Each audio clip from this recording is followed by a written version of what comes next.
Today we're talking about fear. Now, fear is a fact of life. It happens to every single one of us. Yet how many times have you heard, you just gotta be fearless. You just gotta be fearless. Well, what if I were to tell you that you don't actually want to be fearless? And in fact, fear serves a purpose. It's how you interact with fear and how you talk and dialogue with fear that makes all of the difference so that you don't feel stuck and static and paralyzed by fear, and instead you can use it as information to inform your next steps and to understand what is right for you in your business, in your life, and in everything you want to create. So, there are a few key things for you to understand about fear in order to move through it. The first thing to understand is that fear is inevitable, and change in our life is inevitable, right? One of my favorite Greek philosophers, his name is Heraclitus. I know I'm a dork. I majored in philosophy in college. It was one of my majors. Heraclitus says you can only step into the same river once, because the idea is that river is always changing. That river is always flowing. The only constant in life is change, because every moment is new. Every moment is a new opportunity. But here's the thing, change actually brings up fear. Our mind actually wants us to stay the same. It wants us to stay in our comfort zone. It wants everything to be static and always similar, and to be able to anticipate every threat at every corner. Unfortunately, that's just not the case. And so what happens is change is this ever-present thing, which means that there's always going to be a little bit of an edge of fear, because there's always going to be something new and different ahead of us on the path. So when the only thing you can depend on is that things are going to change and that things are going to be different tomorrow, and you know that change is going to bring up perhaps these little edges of fear, what you can do is you can actually make friends with your fear. You cannot allow fear to become a stop sign, and instead you can say to yourself, well, this is anticipated. Of course I feel fear. Of course I feel fear going into, this new yoga class where I don't know anybody and I'm not sure if they're going to be nice people or not. Of course I feel fear, driving across country on vacation and I don't know if the roads are going to be really great, comfortable roads to drive on, whatever it might be. These fears are obviously not stop signs, and they're obviously just a fact of life. So understand that change brings up fear. This is obvious when we come to these small little changes, but what happens when it comes to really big changes, right? Like when we're going through a quantum leap. Like when we're going through a quantum leap in our business, in our life, when we're making really big changes or we want to make big changes. Well, it's probably going to bring up a different degree of fear, a different level of fear, because the change that we're experiencing is a different level than these small changes like going to a new yoga class. Instead, let's say we're moving across country, or we're starting a new business, or we're putting out a new offer in our business. All of these things might be, up-leveling our income. All of these things might be really massive shifts and really massive changes that require identity level shifts inside of us. That level of change can bring up a lot of insecurity, a lot of limiting beliefs, a lot of self-doubt, a lot of fear. So what do you do when you have these great, big, giant changes ahead of you? Well, you have to understand that the fear is actually trying to communicate with you. One of the core mistakes that we make when it comes to fear is that we believe that, like I said earlier, we should be fearless. So what happens is we shove fear off the table and we decide that, fear has no place here. I'm going to ignore my fear. I'm going to push fear away. Well, the way the subconscious mind works is that the harder we push something away, the more it persists in the back of our mind, outside of our awareness, and influences our behavior. That's first of all. Secondly, the subconscious mind sees the things that we push away as dangerous. And then it reinforces that the things that we're afraid of, because we're pushing away our fear, are dangerous, and our subconscious mind will stop us from achieving those things. So if we're afraid of up-leveling our income, if we're afraid of starting our business, if we're afraid of moving cross-country, whatever it might be, but then we push that fear away and we push away from that thing, our subconscious mind will read that as, that thing is really, really threatening. Let's make sure that thing doesn't happen. And it will begin to self-sabotage us in ways that we're like, what the heck is going on? Why am I doing this? Why am I dragging my feet applying for a new apartment? Or why am I stopping myself from putting out offers? Or why am I not standing confidently in my new pricing structure, or whatever it might be? We ask ourselves why we're doing those things, and it's because our subconscious mind is actually motivating those behaviors to keep us safe because we pushed the fear away. Now, I know this might sound totally opposite of what you've heard before, which is just ignore the fear, push through it, just push it away, be fearless. Well, it's just not accurate. As a former psychologist, I can tell you your emotions have value. And the more that you push your emotions away, the bigger they're going to get.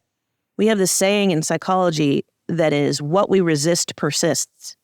And so when you resist an emotion like fear, what you're doing is you're basically causing it to persist and stay stuck there.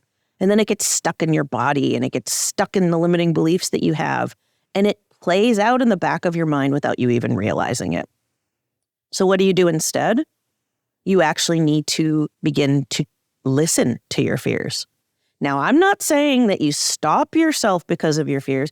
I'm not saying that you heed to your fears and you say, well, my fears are right. I'm just saying you listen to them. Imagine your fears like a small child.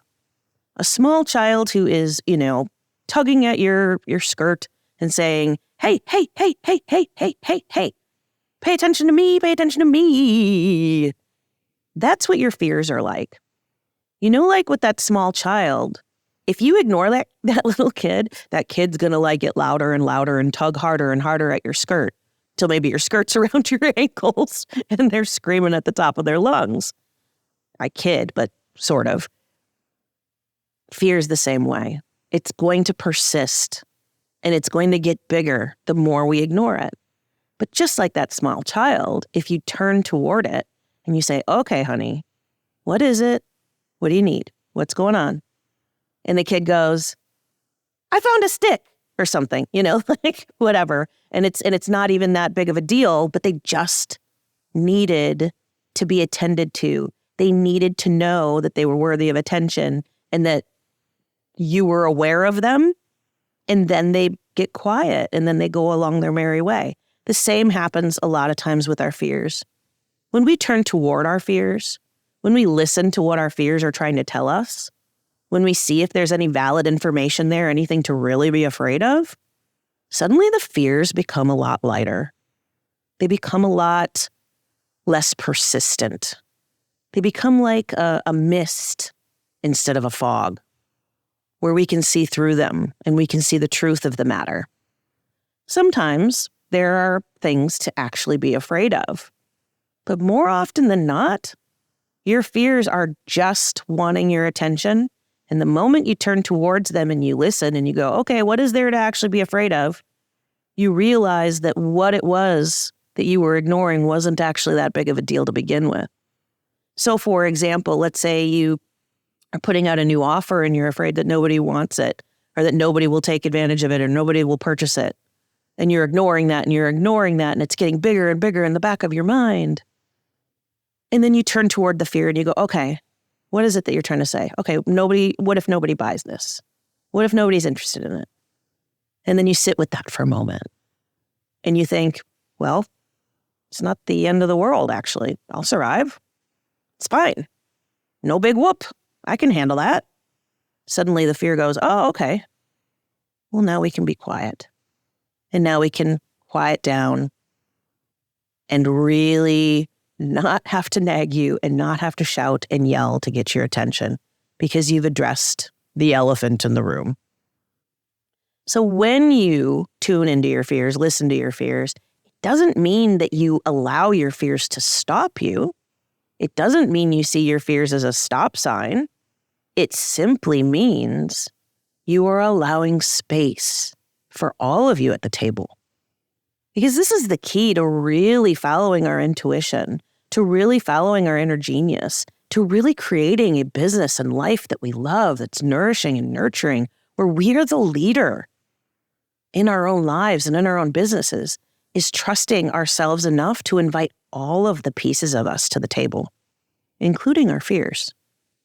And so when you can make space for your fears, instead of ignoring them, instead of pushing them off the table, instead of saying, I'm going to be fearless, you actually are creating an invitation to your authentic self that all of you is welcome, even the uncomfortable bits, even the bits that aren't always convenient, even the bits that sometimes are a pain in the ass.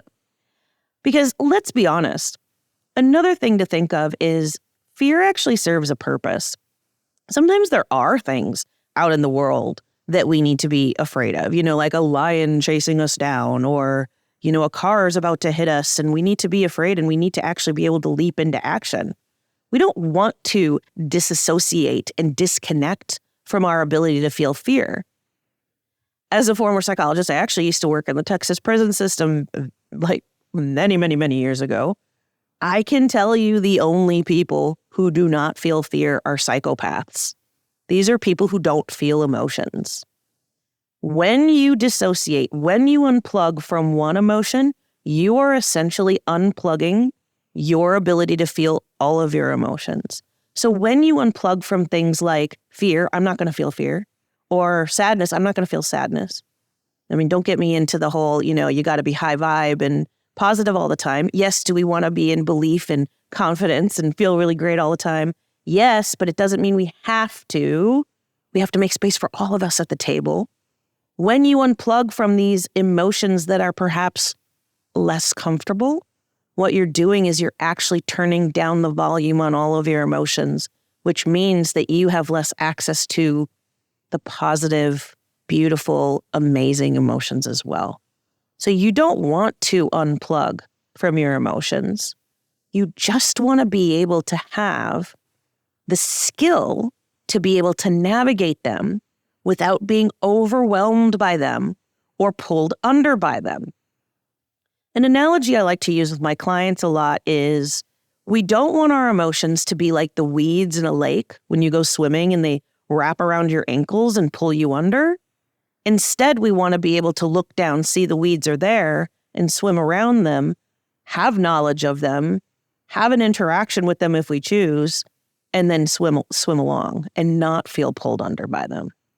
So this is really how you can utilize your emotions for this quantum leap, is to understand that fear serves a purpose, that fear is just information that you can listen to or that you can choose not to listen to, and that when it doesn't actually have anything valid or anything that you really actually need to be afraid of, you can tell it to get in the back seat and that you're going for a ride, right? Fear, get in the back seat. We're going for a ride. You are not in the steering wheel. Come on, let's go. And this is how we get out of our own way to take action towards the scary thing. We essentially, when we do this over and over again, what we're doing is we're training our brain to perceive fear as something that we don't have to be afraid of. And I know that's sort of a double thing, afraid of fear, but we don't have to stop just because we feel fear.